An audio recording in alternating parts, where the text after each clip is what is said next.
Yes, hello everyone, happy learning, and again, welcome to one small talk that is GDIS. So, as I mentioned in the earlier talk, that we are using, I believe, in using three pre processing tools, that is GDIS, JMOL, and WEST, and this GDIS is one of that versatile tool. So, in this talk, let's discuss about this GDIS and some more. So how to use this actually. So I will introduce this ZDIS tool with one unit cell, and then I will create that supercell. So generally I started with that website of that ZDIS. So this is that home page of GDIS, and good informations are given in this home page.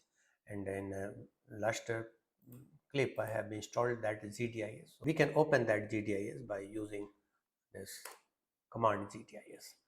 So these are that the file system where that open, close, save, import, export, other things are given. We can copy, paste, delete, undo, color can be changed, and other things we can do with this. And tools, we can visualize the animation, ISO surface, periodic table, and other things. So these are that in the periodic table, and also we can view in the normal mode, recording mode, task managers are there, executable paths are there. So many good things are here. And so let's try to install the start that. So let me start editing. Yeah, that editing part is here. So let me open one model. So this is new model, and we can add any atom. So by clicking here, we can add atom, and these are that coordinates. So we get that species of this atom is not clear so far. So we can decide to start with that silicon. So now this is silicon atom whose coordinates are available here with these four charges, and other parameters we can use this. So this is one method to start with one single atom system, and we can save that for creating input file for different tools. Like these are that different tools for which we can generate that input file, cache tape in form of CIF file, and also that crystal growth file, DL poly, gammas, Gaussian, and that gulp. And our system is that Siesta. So we can have this Siesta input files. I will just put here si.fdf. This is that extension of Siesta input file. So let me save this. So this will be saved. So this is one method. Second one is we can open some files like XYZ files and CIF files. So here let me open that CIF file is there. Is there? Yeah, CIF file is here, and we can have this information of this atoms, its coordinates, and other things. We can view different at different angles. This is that XY YZ plane. This is ZX plane, and this is XY plane. So these are that different angles. So this is that unit cell of that SI hexagonal structure. Yeah. So we can save that with this SI hexa. So this is the simplest method to create FDF file. Let me save this. And I can create that supercell. This is a unit cell. So we can create that supercell of this one.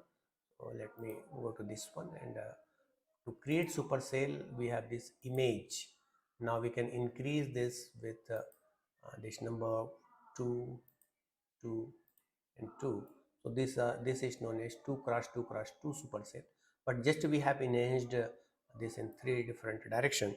So in order to create that supercell, we have to go to this tool, and that there is building and editing, and here there is one point is here that make supercell. So yeah, now this is that supercell. So at different angles we can view this. So from this x-axis, this is looking like that. In y-axis, this, and the z-axis, this. So this is that supercell. So let me save this. So this hexa with that 2 cross 2 cross 2. So I have just written this as FDF. So even we can save that CIF file of this. So save this as .cif. we can save this in form of xyz. So just we have this xyz. Yes, so let me go to this. This is that created CIE file by GDIS, and this is that FDF file. So what are that parameters we will discuss later in some more video. This is for that hexagonal system, 4 atom system. So that unit cell, this is that CIF file I have taken, and this is that XYZ file I have created.